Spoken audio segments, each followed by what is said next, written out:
Baik, Assalamualaikum warahmatullahi wabarakatuh.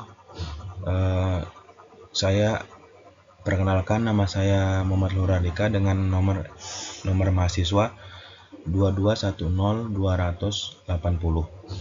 Di sini saya akan menjelaskan terkait materi yang berkaitan dengan off the job training.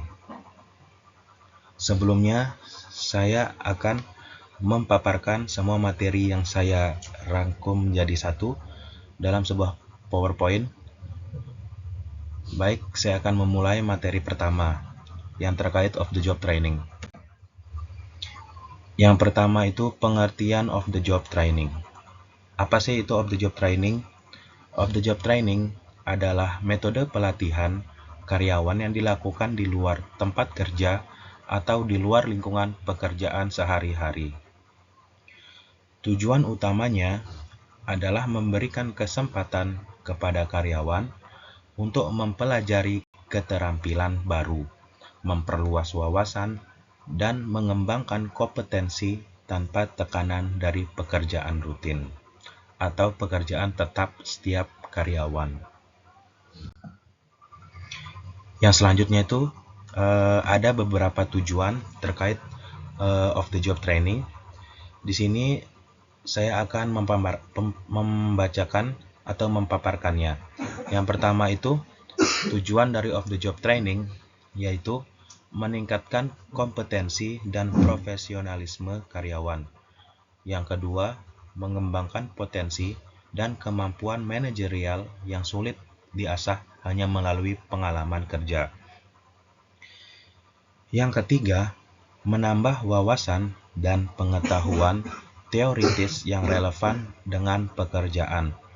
Yang keempat, mempersiapkan karyawan untuk promosi jabatan atau tanggung jawab yang lebih tinggi.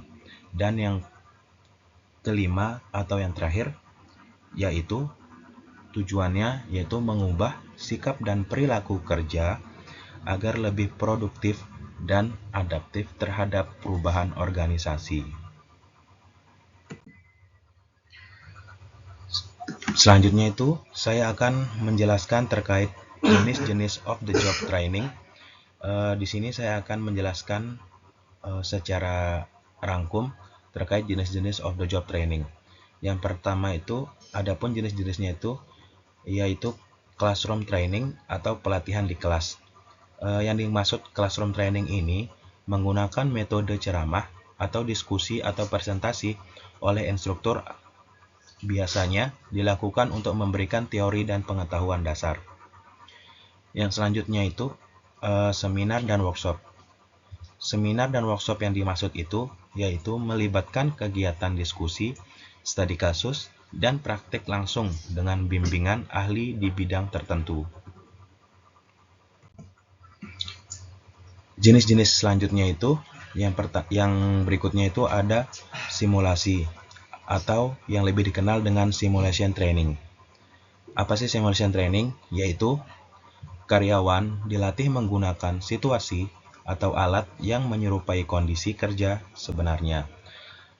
Adapun contohnya itu misalnya simulasi pelayanan nasabah, penggunaan mesin atau sistem komputerisasi.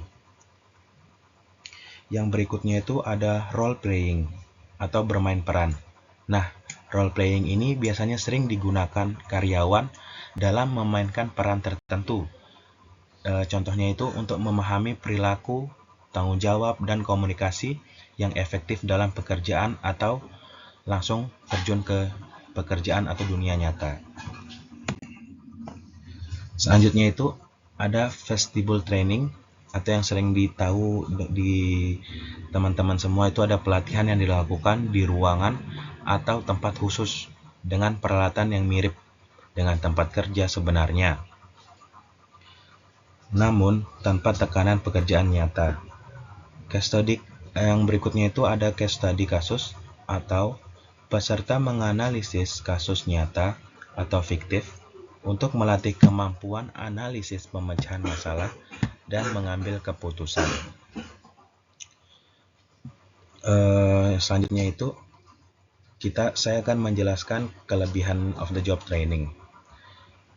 Kelebihannya itu yang pertama itu karyawan dapat fokus belajar tanpa gangguan dari pekerjaan lain, memungkinkan transfer ilmu dari ahli eksternal atau pelatihan profesional, memberikan kesempatan belajar teori dan konsep baru secara mendalam.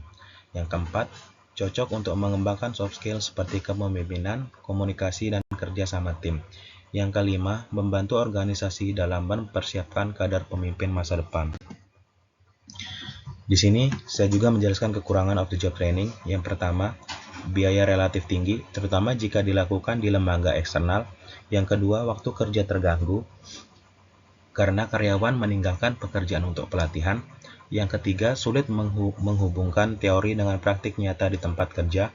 Yang keempat, ada risiko materi pelatihan tidak langsung relevan dengan kebutuhan organisasi. Penerapan dalam pengembangan SDM. Di sini saya akan menjelaskan penerapan of the job training dalam pengembangan sumber daya manusia.